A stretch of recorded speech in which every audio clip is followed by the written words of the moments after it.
Comment faire partie de la famille de Dieu? Au début des années 40, la médecine a fait de grands progrès dans le domaine de la chirurgie oculaire. Ces progrès étaient tels qu'il devenait possible de prélever des cornées saines sur quelqu'un qui vient juste de mourir et de les implanter chez des aveugles. Le docteur Sengster, qui est maintenant au ciel, nous a raconté ce qu'il a vécu après la première transplantation réussie de cornée. Bien avant le lever du soleil, le docteur Sengster accompagna 2 personnes dans les collines du Surrey en Angleterre. L'une d'elles était une dame qui était née aveugle, l'autre était son chirurgien qui l'avait opéré des yeux. Pendant les jours qui suivirent l'opération, d'épais pansements avaient protégé ses yeux de la lumière. On les avait enlevés petit à petit. Cette femme était devenue de plus en plus réceptive à la lumière et était très heureuse. Juste avant le lever du soleil, on lui enleva le dernier pansement. Ce jour-là, le lever du soleil n'aurait pu être plus glorieux tandis que le soleil matinal montait au-dessus de l'horizon. Les ombres s'évanouirent et les silhouettes des feuilles vertes libérèrent leur délicate beauté sur un fond de splendeur matinale. Des oiseaux sautillaient sur l'herbe brillante de rosée à la recherche de leur petit déjeuner. Le scénario était parfait pour une dame qui voyait pour la première fois. Le visage ruisselant de larmes, elle s'exclama « Oh, vous avez essayé de me le décrire, mais jamais je n'aurais imaginé que ce soit si beau. » Elle resta alors assise en silence devant les splendeurs de la création de Dieu. Comment décrire la couleur rouge à quelqu'un qui n'en a jamais vu? Ou la beauté d'un coucher de soleil à quelqu'un dont les yeux sont fermés? C'est impossible. Les mots dont on se sert pour décrire la beauté visuelle n'ont aucun sens pour ceux qui n'ont aucun moyen de référence. La perfection d'un tableau de maître, la beauté d'un visage ou la splendeur d'un paysage ne peuvent être décrits à l'aide de sons. Il faut les voir. On peut en dire autant de la spiritualité. En parlant à un étudiant en médecine en fin d'études dans un hôpital de Londres, j'essayais de lui expliquer les merveilles de l'amour de Dieu. Je ne m'en aperçois pas, répondit-il. Je compris mais continuer à lui parler, non, le contraire m'aurait étonné. Parce que vous êtes comme un homme vivant dans une pièce noire. Je sais ce que c'est, j'ai moi-même vécu dans les ténèbres spirituelles, mais j'en suis sorti maintenant et vis là où brille le soleil de l'amour de Dieu. David, lui dis-je, si tu veux comprendre l'amour de Dieu, tu dois sortir de cette pièce sombre pour vivre dans sa lumière. Ce jour-là, David s'agenouilla pour demander au Seigneur Jésus de pardonner son péché et d'entrer dans sa vie. Je n'oublierai jamais ce qu'il me dit en se levant, jamais je n'aurais cru que ce soit si merveilleux. Tout comme la vue physique transmet la beauté de la création de Dieu, la vue spirituelle transmet à l'âme la réalité de la présence, de la puissance et de l'amour de Dieu.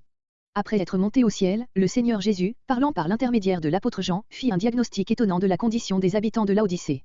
Il dit à cette ville, « Tu ne sais pas que tu es aveugle » Apocalypse 3.17. Pouvez-vous imaginer un aveugle qui ne sache pas qu'il est aveugle? Après avoir fait ce diagnostic, Jésus prescrit un remède. Je te conseille d'acheter chez moi un collier pour oindre tes yeux afin que tu vois, Apocalypse 3.18. Et combien cette ordonnance est importante. L'aveuglement spirituel nécessite une chirurgie des yeux spirituels et c'est cela le travail du Saint-Esprit. Votre première naissance était physique.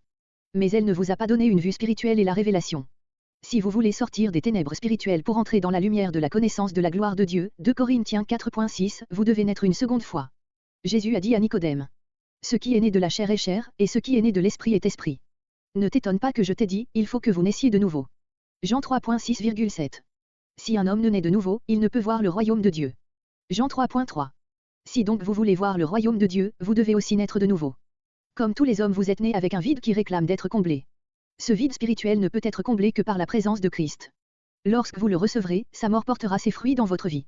Il n'est pas mort uniquement pour le pardon de vos péchés, mais aussi pour que votre cœur soit un lieu digne de l'abriter. Il faut que vos péchés soient pardonnés avant qu'ils ne s'installent chez vous. En parlant avec un jeune croyant africain, je m'aperçus qu'il avait vraiment à cœur de partager la bonne nouvelle de Jésus avec les jeunes de son pays. Comme la semaine suivante je devais donner un enseignement biblique à presque 200 pasteurs, je l'invitais à se joindre à nous. Nous étions à des centaines de kilomètres de l'endroit où avait lieu la réunion mais je l'encourageais à venir nous rejoindre malgré les chemins bosselés. William arriva épuisé, mais si heureux d'avoir l'occasion d'approfondir ses connaissances de la parole de Dieu. William n'était pas monté dans ce véhicule africain surchargé pour juste se promener. C'était l'unique moyen de se rendre à la conférence. Il n'avait qu'une chose en vue, ce qui l'attendait au bout du voyage. De même Jésus savait que le seul moyen d'établir entre vous et lui l'une communion, c'était de vous donner l'occasion d'avoir le cœur purifié.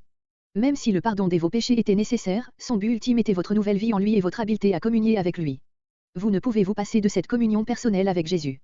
C'est dans ce but que vous avez été créés. Savoir que Christ vit dans votre cœur, c'est savoir que la vie éternelle a commencé ici et maintenant. La présence du Christ apporte à votre vie un petit coin de paradis pour que vous y entriez. Et voici ce témoignage, c'est que Dieu nous a donné la vie éternelle, et que cette vie est dans son Fils. Celui qui a le Fils a la vie, celui qui n'a pas le Fils de Dieu n'a pas la vie. 1 Jean 5.11-12.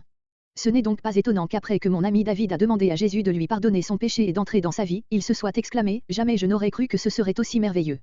Mais comment? Dieu a donné le désir de le connaître à ceux qui écoutaient Pierre parler de la vie, de la mort et de la résurrection de Jésus. Le Saint-Esprit a alors fait pour eux ce qu'il fait en vous aujourd'hui. Ils ont écouté Pierre leur dire que Jésus est réellement le Seigneur, Curio Jéhovah, et le Messie de Dieu. Cela les a amenés à agir et à demander de tout leur cœur, que ferons-nous? Acte 2.37. Pierre leur répondit alors qu'ils devaient d'abord se repentir. La foi qui sauve est en même temps une attitude de confiance et un changement d'attitude. Car sans repentance il n'y a pas de foi, on fait semblant, rien de plus. Lorsque dans la confiance toute simple, vous remerciez Jésus pour ce qu'il a fait pour vous en mourant sur la croix, votre attitude envers Dieu et envers le péché subit une transformation spectaculaire. C'est alors seulement que le Saint-Esprit accomplit son opération chirurgicale et que votre pensée commence à voir les choses sous un autre angle. En fait, le sens du mot repentance, c'est le changement de pensée. Par conséquent, l'expérience authentique de la nouvelle naissance implique un changement fondamental de la pensée envers Dieu et envers le péché. Envers Dieu, la repentance, changement de pensée, rejette toute fausse conception de Dieu. J'ai vu des gens en Afrique qui, à la suite d'un terrible combat contre l'attrait de leurs coutumes païennes, ont publiquement brûlé leurs fétiches après s'être tournés vers Jésus. J'ai aussi des amis qui ont dû résister à de fortes pressions sociales au point d'affronter des menaces et des dangers, quand ils se sont détournés de leurs systèmes sociaux ou religieux qui étaient en contradiction avec le Dieu de la Bible. La foi qui sauve doit être enracinée dans la ferme conviction que Jésus est Dieu, l'unique Dieu sauveur. Envers le péché, lorsque par la foi vous entrerez dans l'expérience du salut, vous reconnaîtrez votre propre état de pécheur avec tristesse. Votre changement de pensée, la repentance, en ce qui concerne le péché signifiera que vous cesserez d'ignorer votre péché et de l'excuser en pensant que votre justice vous sauvera.